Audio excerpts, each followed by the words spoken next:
Imagine your team is attacking in the final minutes of a match. The scores are level, the crowd rises as the ball enters the penalty area. Then, the stadium sirens and mobile phone alerts begin to sound. The referee stops the match, but not because of a foul. An air raid warning has been issued. Players, officials, and supporters leave the pitch and move towards a bomb shelter. Nobody knows whether the interruption will last 10 minutes, several hours, or whether the match will be completed at all. This is not a fictional scene. This is football in Ukraine. Welcome to the Nelson Brief, the context behind the story. On the 24th of February 2022, Russia launched its full-scale invasion of Ukraine. Football stopped. The Ukrainian Premier League had been on its winter break, but the remaining fixtures were abandoned. Stadiums closed, players fled the country. Foreign footballers sought help reaching the border. Clubs redirected money, staff, and facilities towards humanitarian work. No champion was declared for the unfinished 2021-2022 season. For several months, it appeared impossible that professional football could return while missiles were still falling across the country. But on the 23rd of August 2022, 6 months after the invasion began, the Ukrainian Premier League restarted. The opening match was played in Kyiv between Shakhtar Donetsk and Metalist 1925. There were no supporters inside the stadium.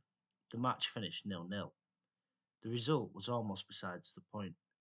Ukraine's Football League was playing again. Restarting the league did not mean pretending that the war had disappeared. It meant rebuilding the competition around it. Matches could only be staged where suitable shelter was available. Whenever an air raid warning sounded, the referee suspended play and everyone inside the ground moved to safety. Players could be fully warmed up and ready to compete, only to spend the next hour sitting underground. Shakhtar midfielder Taras Stepanenko even wondered whether exercise bikes would be needed inside the shelters to stop players cooling down during long interruptions. In October 2022, Shakhtar's match against Alexandriivka was stopped for more than an hour by an air raid warning. The players later returned and completed the game. This created a form of football with no reliable timetable. A match might begin at midday and finish in the evening. It might be interrupted once, it might be interrupted several times, and every restart depended on an all clear that football itself could not control. How many supporters can attend a football match? Normally, the answer depends upon the number of seats inside the stadium. In wartime Ukraine, it depends upon the size of the nearest bomb shelter. When limited crowds were allowed to return, ticket allocations were tied to the number of people who could be moved into safety during an alert. A stadium built for many thousands of supporters might therefore be permitted to admit only a small fraction of its capacity. At Dynamo Kyiv's Valery Labanovsky Stadium, additional shelter space and safety measures eventually increased the permitted crowd from around 1,800 to more than 4,300. But even before the full-scale invasion, some Ukrainian clubs had already lost their homes. Shakhtar Donetsk left the Donbass arena in 2014 after war began in eastern Ukraine. The club moved between cities including Lviv, Kharkiv, and Kyiv, while European home matches were staged abroad. Zorya Luhansk also became a club in exile. These teams still carry the names of cities they cannot safely return to. Their badges, colours, and songs preserve a connection to homes that many players and supporters have not seen for years. From the outside, it's reasonable to ask whether football should continue under these conditions. Resources are stretched, the dangers are real.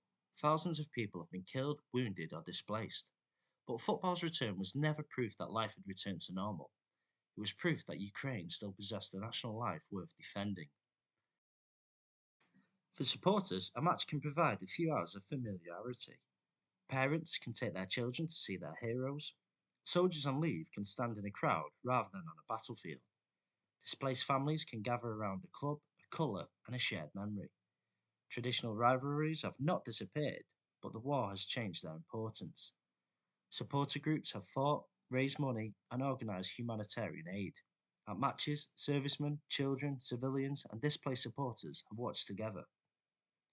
There is a danger of turning this into a comfortable story about sport defeating an adversary. That would be too simple. Football has not defeated the war, it has been permanently altered by it.